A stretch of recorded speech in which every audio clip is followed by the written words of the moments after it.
When a young travel vlogger set off to document the hidden waterways of the Florida Everglades, her camera kept rolling, but she never made it back. For an entire year, search teams found no sign of her. It was as if the swamp had erased her completely.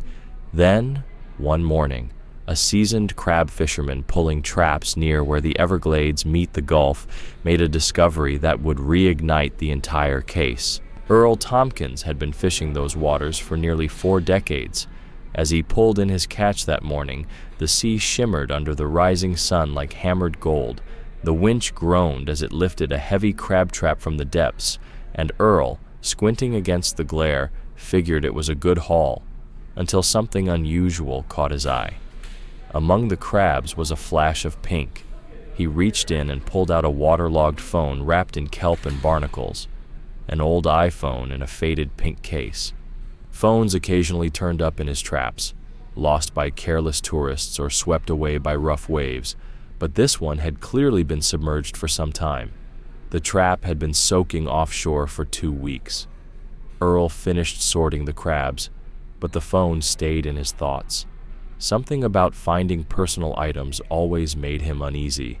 The sea, he knew, sometimes holds secrets, and sometimes it gives them back. Later that day, at the Goodland Marina, Earl decided to hand the phone over to the local authorities.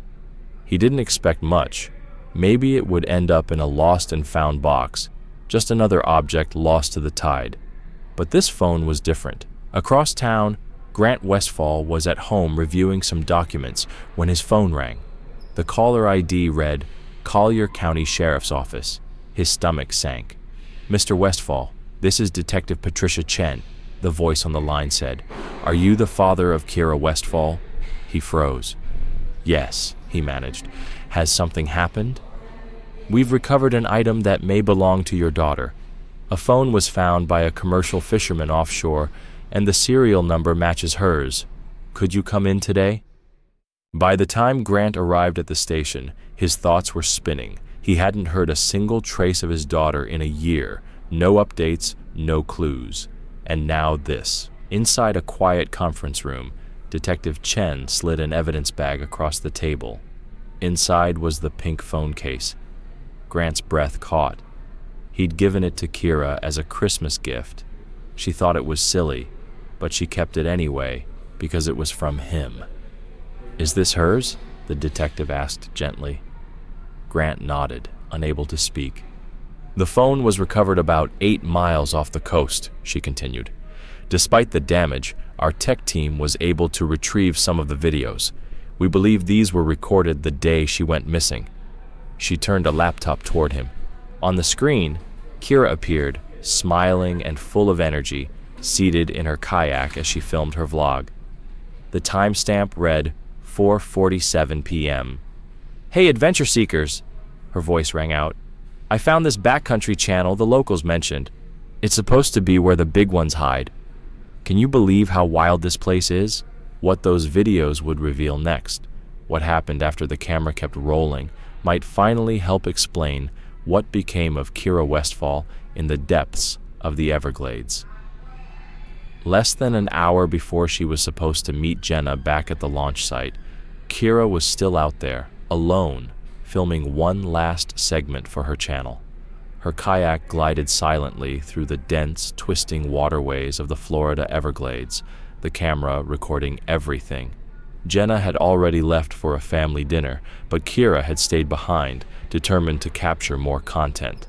It was the last anyone saw of her. Now, sitting in the sheriff's office, Grant Westfall watched as Detective Chen pointed to a remote area on a map deep within the 10,000 islands. "This is where her phone sent its last signal," she said, just before it went dark. It was precise, down to the coordinates. After a year of unanswered questions, sleepless nights, and dead-end searches, Grant finally had something concrete, a location. But what did it mean? The currents from that region, Chen explained, could eventually carry objects out into open waters. That might explain how her phone ended up so far offshore. Grant stared at the map. It didn't explain everything, but it was a start. Just then, a knock at the door interrupted them. A Marine officer stepped in, his uniform patch reading, "Patrol." "I couldn't help overhearing," he said.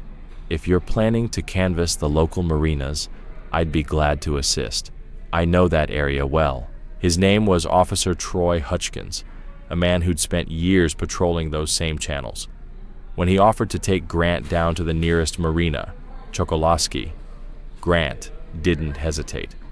"Yes," he said, standing immediately. "Let's go." As they drove south along Route 29, the dense mangroves pressed in on both sides of the road, and the heat shimmered across the pavement. Grant clutched a printed map with the exact GPS coordinates. His daughter had been out there, smiling on camera, talking about a secret fishing spot the locals had mentioned. Then nothing. "I really appreciate this," Grant said quietly as they drove. Hutchkins glanced over. "I've got a daughter, too," he replied.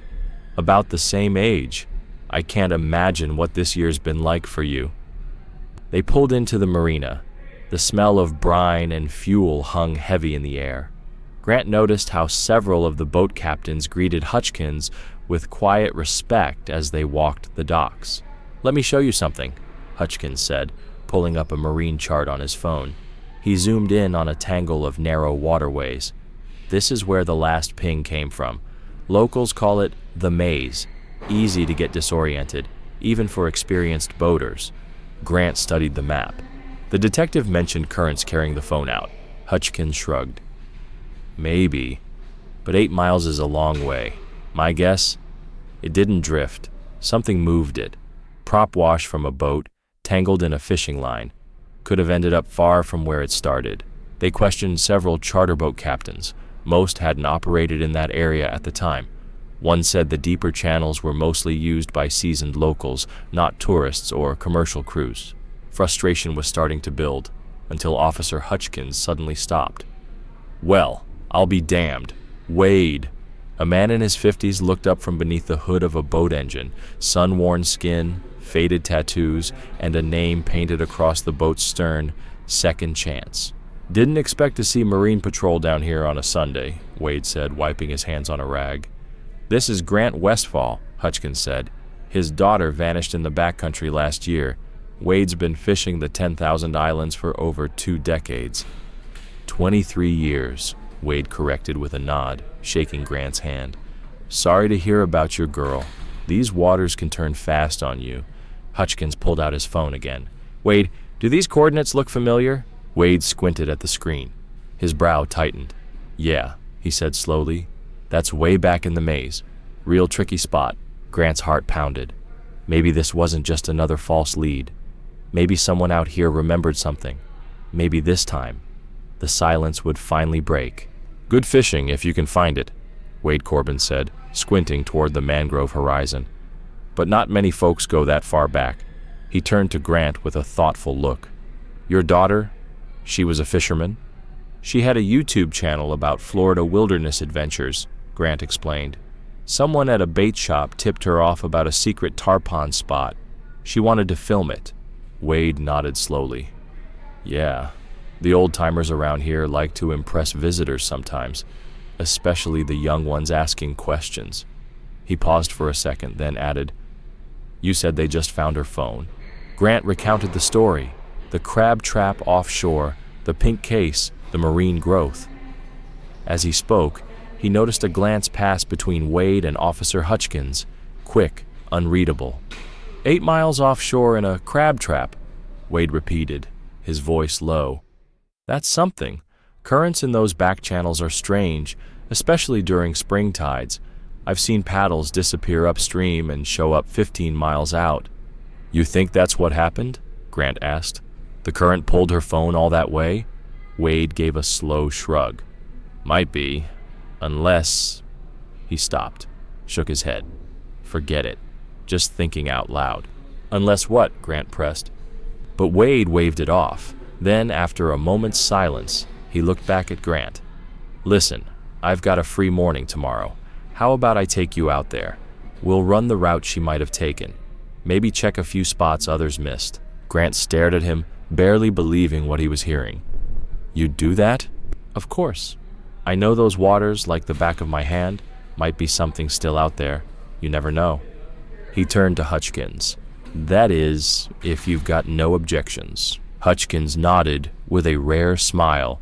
I think it's a great idea. Wade knows those channels better than any of our patrol boats. If anyone can help you understand what might have happened, it's him. They agreed to meet at 7 a.m. sharp. Corbin wouldn't accept a dime. It's the least I can do, he said, from one father to another. As Grant followed Hutchkins back to the patrol car, his heart raced, not from fear, but from hope. Finally, someone who didn't just know the Everglades, but had lived them. Good man, Wade, Hutchkins said as they pulled away. He's helped us plenty over the years, knows things about these waters that don't show up on maps. He seems solid, Grant replied, glancing back toward the shrinking marina. Oh, he is. If anything went wrong out there, Wade could tell you the possibilities. Weather, tides, areas where someone could easily get into trouble. Then he paused. But just a heads up, after a year, what he finds may not be what you're ready to see. I need the truth, Grant said quietly. Whatever it is. Hutchkins nodded. Just be prepared. The Gulf doesn't usually give things back. The fact her phone did, that's rare. The rest of the ride passed in silence. Grant stared out across the marshes, imagining what the next morning might bring. Back at the sheriff's lot, Hutchkins handed him a card. My personal number. If Wade finds anything, call me directly.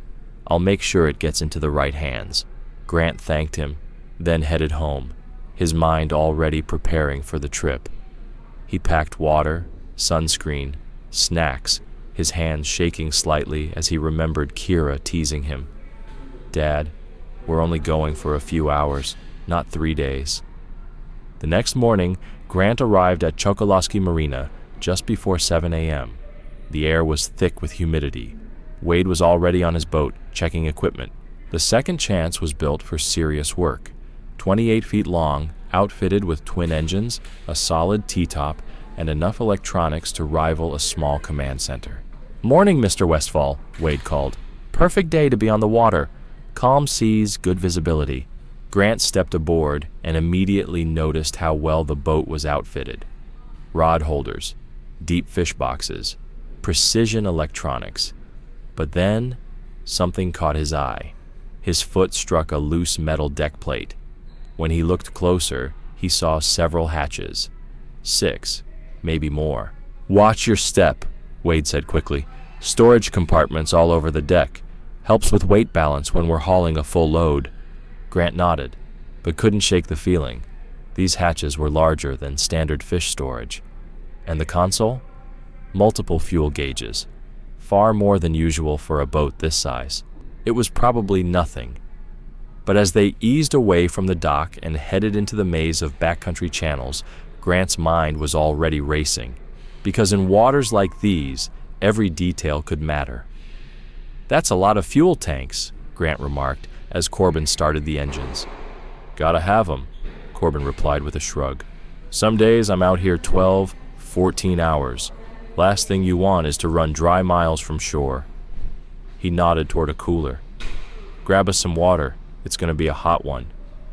They eased out of the marina, passing early rising fishermen prepping their gear. Once beyond the no-wake zone, Corbin pushed the throttles forward, and the second chance rose smoothly onto plane. Grant sat holding the printout with Kira's last known coordinates, watching their path on Corbin's onboard chart system. So, Corbin called over the hum of the engines, what kind of stuff did your daughter film? Grant found himself relaxing as he talked about Kira's love for exploring wild Florida, her growing audience, her dream of turning her passion into a career. Corbin listened with interest, asking questions about her camera setups, editing, the places she'd been. After about 30 minutes running south, the landscape grew wilder, denser mangroves, fewer signs of people. Grant noticed they were nearing the coordinates from Kira's phone. His heart beat faster as Corbin gradually slowed the boat. We're close, Corbin said, checking his instruments. Then his tone shifted. But I gotta tell you something, Mr. Westfall. That exact area, we can't go in. Grant's chest tightened. Why not? Corbin pointed towards some barely visible markers in the distance. That zone's restricted now. Manatee protection. Marine Patrol will slap a serious fine on anyone caught in there. They changed the rules a few months back. But that's where my daughter was, Grant said, stunned. Her phone, her video. I know, Corbin interrupted gently. But that was a year ago. Things change. I can take us close. Most anything in the water would have been pulled out by the tides anyway. Grant hesitated, but said nothing as Corbin turned the boat. For the next 2 hours, they circled the edges of what Corbin claimed was the restricted area. Grant scanned the mangroves with binoculars while Corbin explained how the current worked, how objects get pulled from the backwater and funneled into the Gulf. That's probably how her phone ended up offshore, he said, motioning to the swirling water. Around noon, Corbin announced they needed to refuel. There's a dock not far, good place for lunch too. The dock was attached to a small marina Grant didn't recognize. As Corbin filled his tanks, Grant wandered into the store for a cold drink. When he came back out, he spotted Corbin near his truck, loading supplies into the boat. Among the boxes of ice and bottled water, Grant noticed something odd. Multiple packs of feminine hygiene products. Stocking up, Corbin said, catching his glance. I keep a full first aid kit on board. Never know what folks might need on charters. Had a woman cut her leg real bad once. Those pads make great bandages. It sounded plausible, but something in Corbin's voice felt practiced. As Corbin went inside to pay, Grant struck up a quiet conversation with a dock worker hosing down the pier. You know Captain Corbin well? The guy hesitated, then nodded. Yeah, he's around a lot. Thinking of booking a charter, Grant said casually. Seems like a solid guy. The worker gave a guarded look. He knows the water better than anyone, but let's just say he's got connections. Marine Patrol never checks his boat. Ever.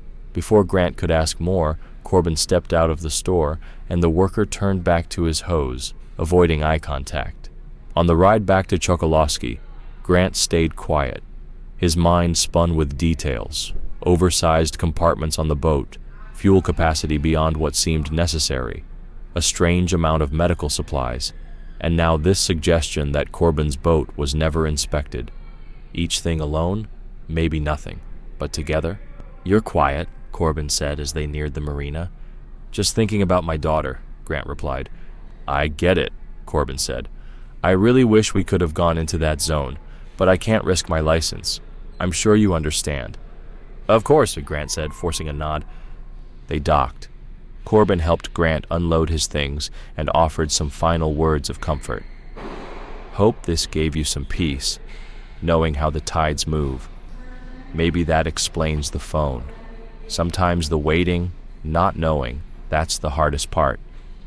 Grant thanked him, but his mind was already elsewhere. He'd seen no signs, no markers, no patrols, just Corbin's word that the area was off limits. Too convenient. As he walked to his car, Grant made up his mind. He'd come back tomorrow. Alone. Rent a small boat from somewhere else. Say he was just a tourist exploring. He had to see those coordinates for himself, restricted or not. Something didn't add up, and Grant Westfall was done waiting for someone else to explain it. His phone buzzed. Officer Hutchkins. How did the search go? Any luck? Grant stared at the message for a moment before replying. No luck. Captain Corbin was very helpful, though. Thank you for the recommendation. He didn't mention what he'd really seen. Not yet. But the unease he felt wasn't going away. As he drove home, the polite words and helpful gestures from Corbin began to feel less like kindness and more like distraction. The man knew these waters too well, and maybe he also knew how to make someone vanish in them. That night, Grant barely slept. His mind replayed every detail: the fuel tanks, the oversized storage hatches, the excuses. By 5 a.m, he was already dressed and in the car, heading not to Chokolosky, but to Goodland Marina, a place far enough away that Corbin's name didn't echo off every dock. Morning, Grant said to the man at the rental counter, trying to sound casual. I'm visiting from Ohio, just hoping to get out on the water, maybe see some mangroves, try my luck at fishing. The clerk, a gray-haired man named Carl, barely glanced up.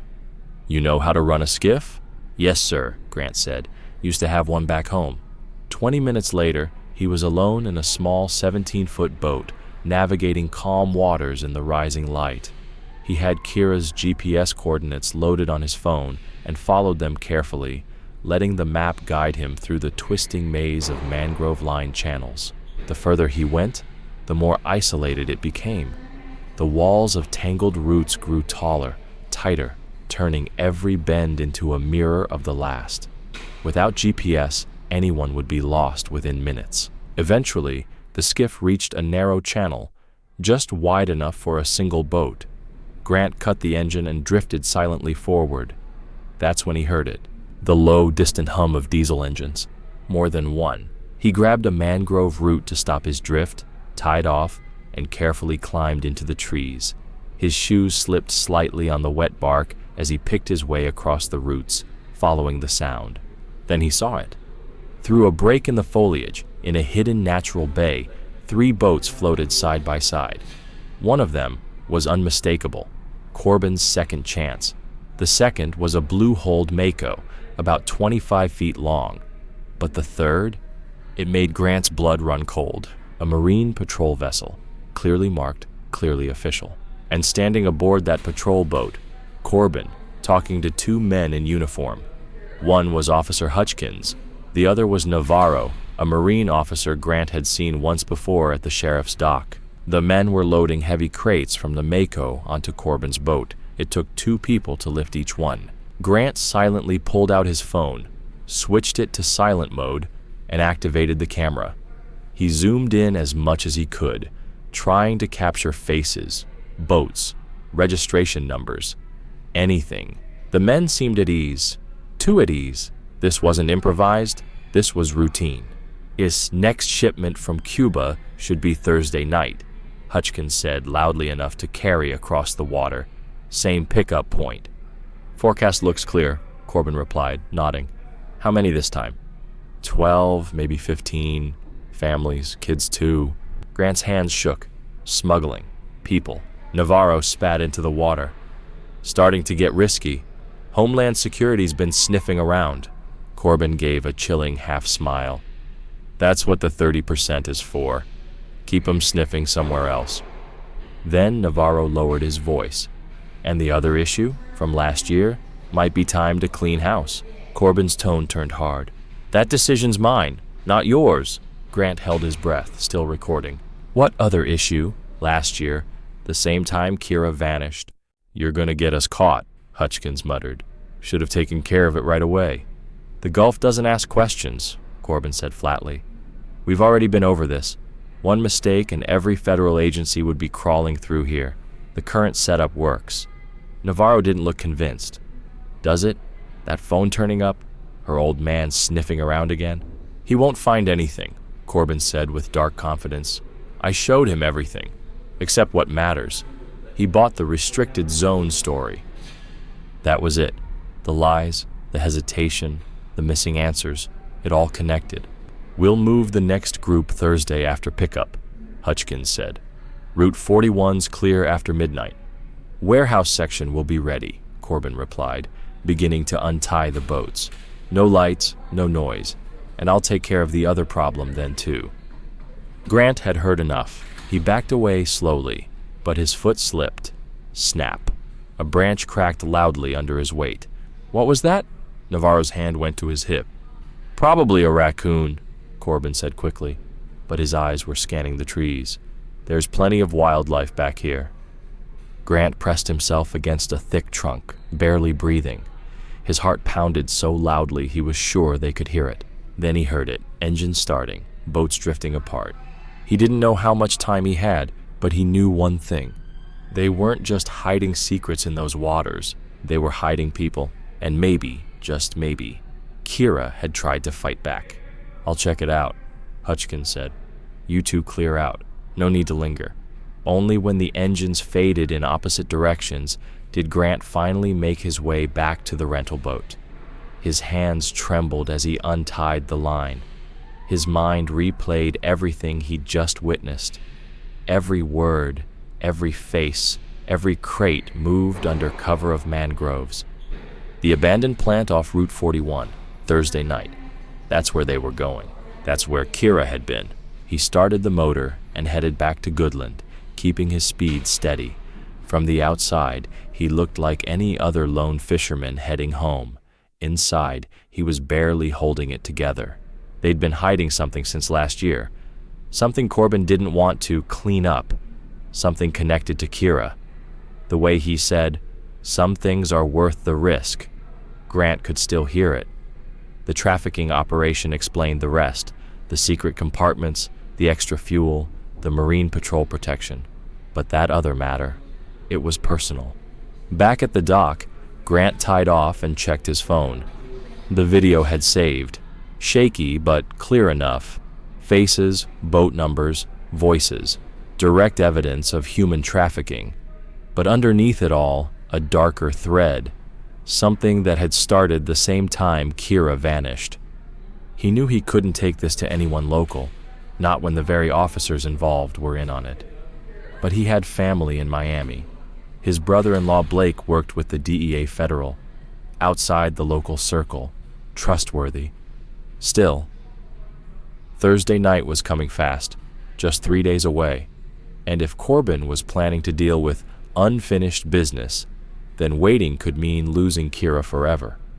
That afternoon, Grant pored over satellite images and old business records tied to Route 41, once home to Florida's booming fishing industry.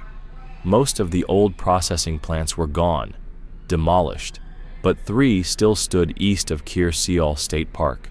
He decided to see them in person. The first 2 were clearly abandoned, graffiti, collapsed roofs, exposed beams, but the third, down a hidden, overgrown road, was different. It sat back from the highway, partially concealed by sawgrass and scrub palms. A rusted chain hung across the entrance with a faded no trespassing sign swaying in the breeze. Grant parked nearby and made his way on foot, cutting through the brush. The building was intact, too intact, newer locks, maintained siding, a faint light glowing behind boarded windows. He crouched behind palmettos, heart pounding. This is it. As the sky dimmed and the light inside held steady, Grant stayed still, watching, photographing, documenting. The place looked quiet, too quiet. No movement, no vehicles. Then his phone vibrated. Unknown number. Against his instincts, he answered, "Hello?" There was silence. Then a breath, heavy, ragged. Then a voice. "Daddy." Time stopped. "Kira? They said you were looking." Her voice cracked. "I'm sorry. I tried to..." Click. The line went dead. Grant stared at the screen, heart racing. He tried to call back, but the number had already been disconnected. He looked at the dark structure in front of him, no longer just a theory. She was in there. Kira, alive. He started forward, pure instinct pushing him toward the building, but stopped himself. If it was real, if she was truly inside, going in alone could cost both of them everything. And if it was a trap? He turned and raced back to his car. That's when he called Blake. "Grant, it's nearly midnight," Blake answered groggily. "What's going on?" "I found her," Grant said, barely able to breathe. "Kira's alive. They've had her this whole time." He told Blake everything, about the boats, the video, the whispered phone call. Jesus. Blake's voice went quiet. "Okay, listen to me. Do not go in there alone. I can get a tactical team there. We'll move fast. But you've got to give me time. You can't help her if you're dead." "They're moving her Thursday night," Grant said. "If they relocate her..." "I get it. But don't go rogue. Send me everything you've got. I'll call in every favor I've got too." Grant agreed. He spent the next hour uploading video files, coordinates, photos, everything, to Blake's secure DEA email. On the drive back, he kept checking his mirrors. Paranoia had become habit now, and then his phone rang again, this time a number he recognized. "Officer Hutchkins." "Mr. Westfall," he said, voice calm. "Sorry to call so late. I just wanted to check how you're doing after the search with Captain Corbin," Officer Hutchkins said over the phone. Grant's grip tightened on the steering wheel. "I'm fine, just processing it all." "Good to hear," Hutchkins replied casually, but there was something in his tone, a sharpness behind the calm. "Listen, someone said they spotted you out by the old highway tonight, taking pictures of abandoned buildings. That true?" A chill spread through Grant's chest. They know. "I couldn't sleep. Thought a drive might help," he said. "I'm an architect. Old structures interest me." "Ah, that explains it." Hutchkins chuckled, but the undertone remained. "Just be careful out there. Lots of trouble in those areas. Squatters, drug activity. You wouldn't want to find yourself in a bad situation." "I appreciate the warning," Grant said cautiously. "And one more thing, about that restricted zone near where your daughter disappeared. The one Corbin mentioned? Turns out we're lifting access for maintenance work. Tomorrow. I could take you in around noon. Might be your only chance to see that exact spot." Grant's pulse raced. Was it an opportunity or a setup? "That's very kind of you," he said evenly. "Let me check my schedule and get back to you." "Sure thing. But Mr. Westfall, tomorrow might be your last window. After that, no telling when we'll open it again." The meaning was clear. Come with us or don't come at all. "I'll let you know in the morning," Grant replied. "Good. Have a safe night. Just remember, these waters can be dangerous. People disappear out here all the time, even locals." The line went dead. Grant pulled into his driveway, shaken. They were watching. They'd known he was near the facility. The call from Kira. Had it really been her or bait? He checked every room inside his house. Nothing disturbed. Still, the sense of being observed lingered. At his desk, a message from Blake waited. "Team mobilizing. ETA 0800. Do not engage." That's an order. 8 in the morning. But Hutchkins wanted him at noon, and Corbin's crew was planning to move operations the following night. Time was collapsing in on itself. Grant paced the room, haunted by the sound of Kira's voice. "I'm sorry. I'm so sorry." What had they done to her? What had they made her do? At 2 a.m., Grant stood at the closet and opened the box that held his father's old hunting knife. He hadn't used it in years, never needed to, but for Kira, he would do whatever it took. He sat by the window in silence, the blade resting across his knees. If they tried to move her early, if he heard anything, he wouldn't wait. Not again. Then, just after 6 a.m., his phone buzzed. MS message, no name, no text, just the image. It loaded slowly, but when it did, Grant's breath caught in his throat. Kira. She looked barely recognizable. Thin, bruised, terrified. A man's hand gripped her shoulder, forcing her to face the camera. Her eyes were wide, pleading. The message read, "Every hour you delay costs her. Come alone now, or we relocate." Grant didn't hesitate. He grabbed his keys and was in the car before logic could catch up. He dialed Blake's number, voicemail. "Blake, it's Grant. I'm going in. I had to. They're hurting her." He left the location and hung up. No more delays. At the facility, the entrance was unguarded. He parked behind a stand of pepper trees and moved on foot. Dawn was breaking. Long shadows stretched across cracked pavement and rusted steel. No vehicles, but fresh tire tracks told him everything. He circled toward the back and spotted a loading dock. A metal door stood cracked open. Inside, the air was thick, mildew, sweat, and something worse. The main floor was wide and empty, the machinery rusted and silent, but someone had repurposed the space. Makeshift rooms had been created from plywood and tarps. Voices echoed from deeper inside. Grant moved like a shadow. Knife ready, breath held. Through one open doorway, he saw mattresses on concrete, restraints bolted to columns. This wasn't just a waypoint. It was a holding site. Then he heard it, crying, faint, from behind a steel door marked cooler storage. He crossed the floor and tried the handle. Locked. "Kira?" he whispered. The crying stopped. Then, barely audible, "Daddy?" Grant's hands trembled as he examined the lock. Thick, rusted steel. His knife was useless against it. He searched desperately for something, anything to break it. Then a voice stopped him cold. Well, right on schedule. He turned. Wade Corbin stood 10 feet away, calm, freshly shaved, and holding a pistol like it was just another tool of the trade. I had a bet with Troy, Corbin said with a smile that didn't reach his eyes, on whether you'd wait for backup or come charging in like every other desperate father. He raised the pistol slightly. I won. Let her go, Grant said, fists clenched. The feds know everything. They're on their way. Are they? Corbin replied, unfazed. Then I guess we'd better move quickly. He motioned toward the ground.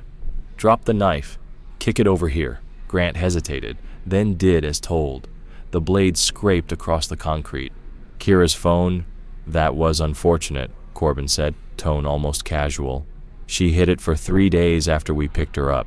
Smart girl.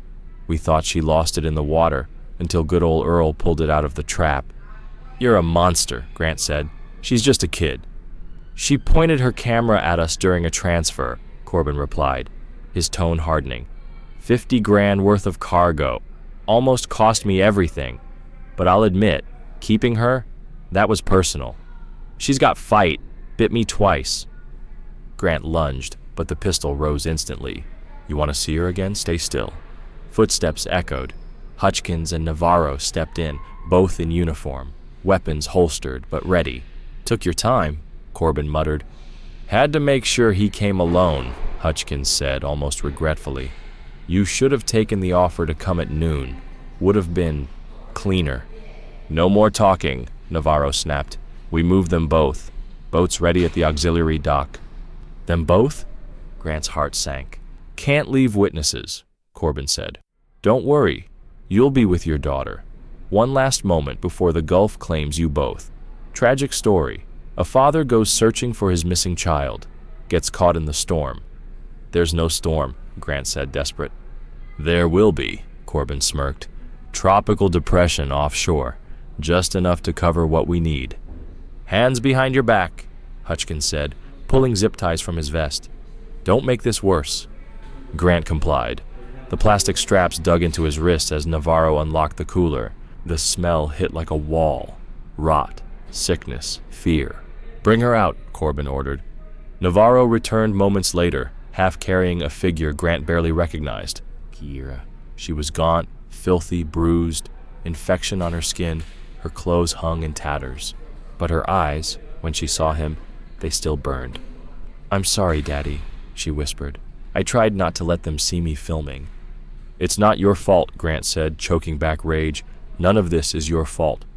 Touching, Corbin muttered. Let's move. They marched them toward the hidden dock. Grant counted the mattresses they passed. At least 20. Some had stuffed animals. A child's shoe. A woman's torn hoodie. How many? Grant asked. How many people have you trafficked through here? Hutchkins shrugged. Does it matter? Supply meets demand. 30 grand to get across from Cuba. We're just the delivery team. Usually goes smooth, Navarro added, until someone's daughter points a camera at the wrong boat. At the dock, a ghost boat waited. Black hull, no lights, 2 outboards designed for speed.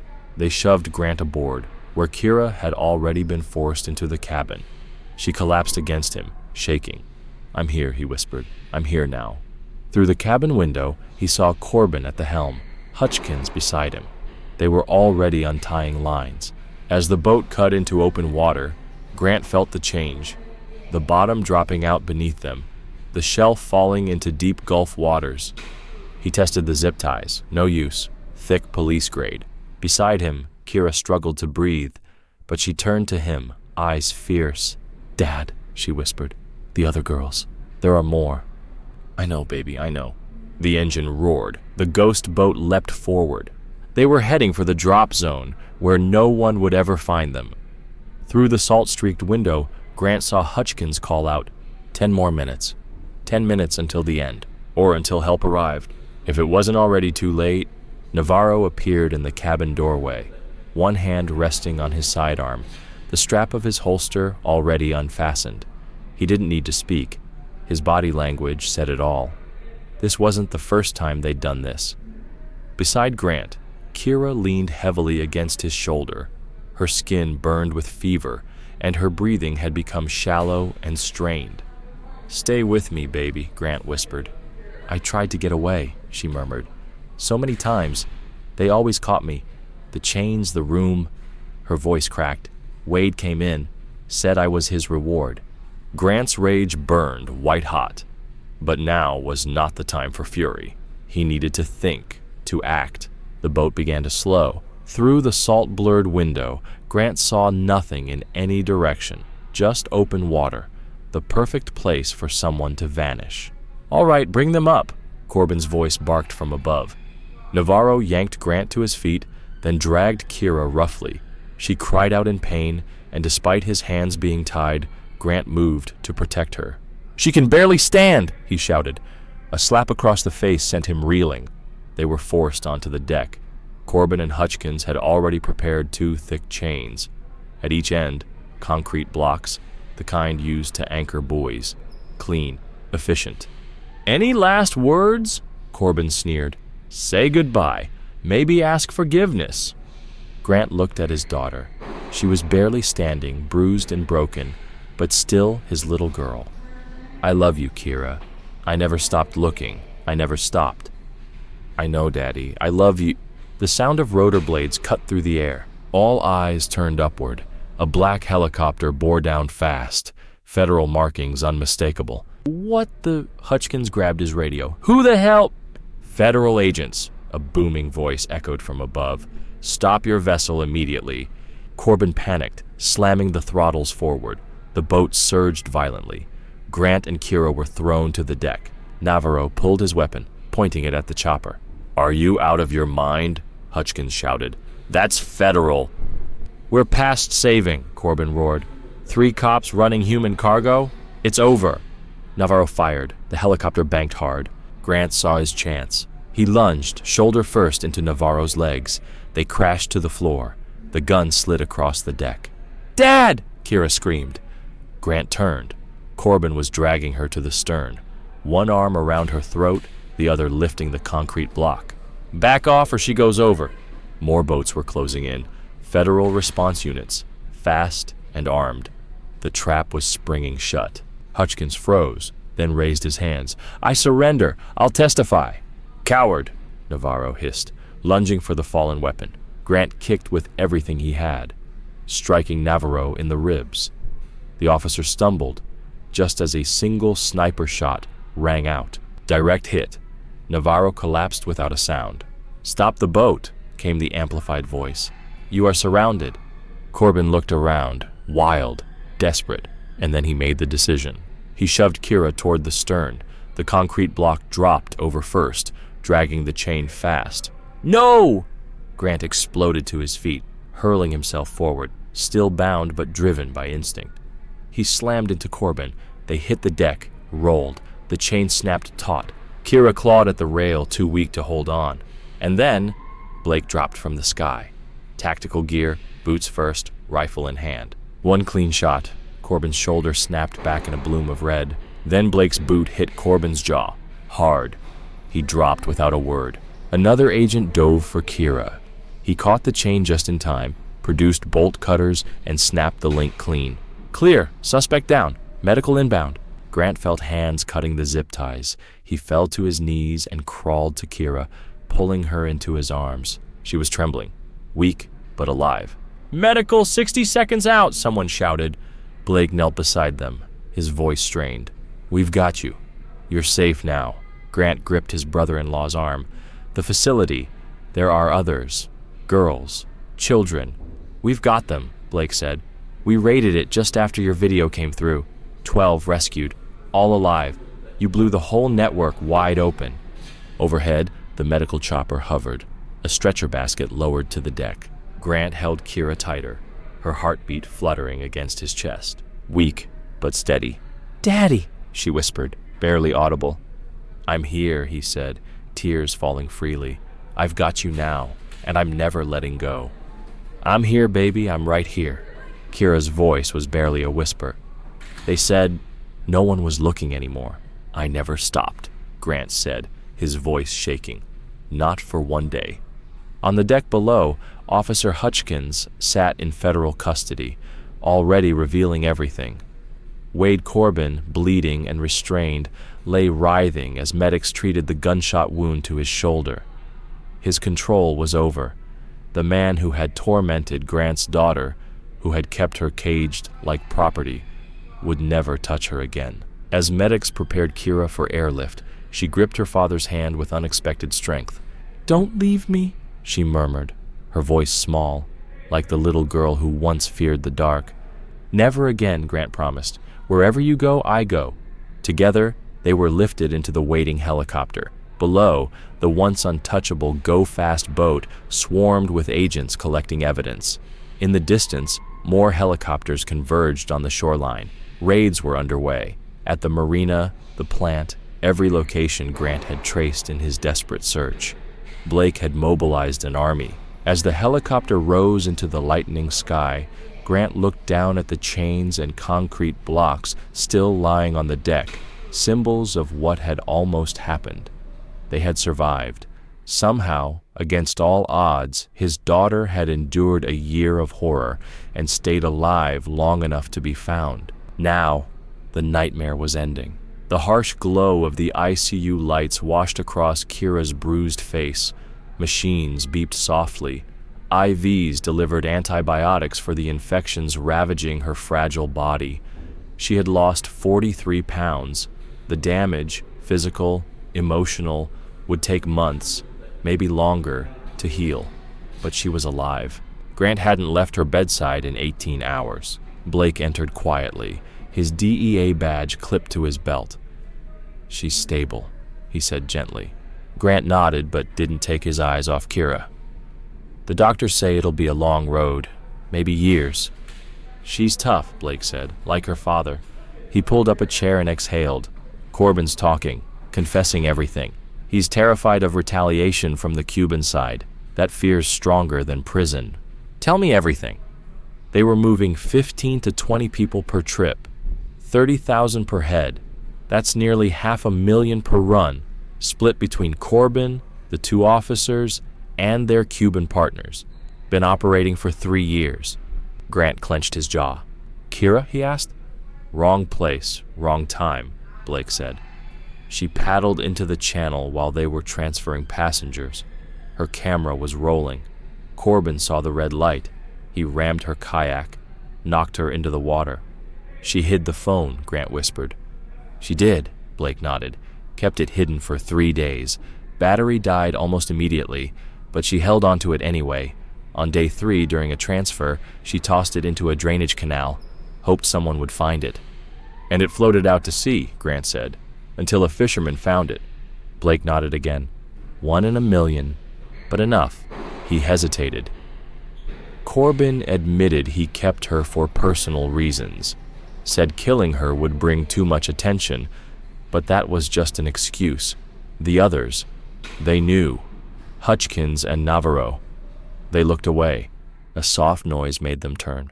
Kira's eyes were open, glazed with medication, but aware. "Dad?" "I'm here," Grant said, taking her hand. "You're safe now. You're in the hospital." Kira looked past him. "The others? The women? The kids?" "All rescued," Blake said, stepping closer. "Every single one. They're safe now."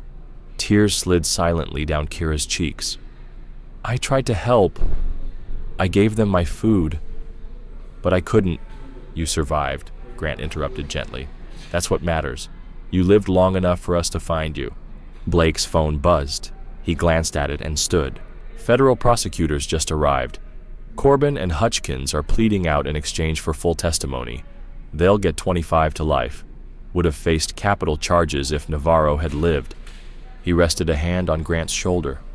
"I'll handle the legal end. You stay with her." After Blake left, Grant looked at his daughter, the vibrant, fearless adventurer who once sought hidden rivers and untouched trails, now a survivor of something unimaginable. But she was still here, and everything else in time could be rebuilt.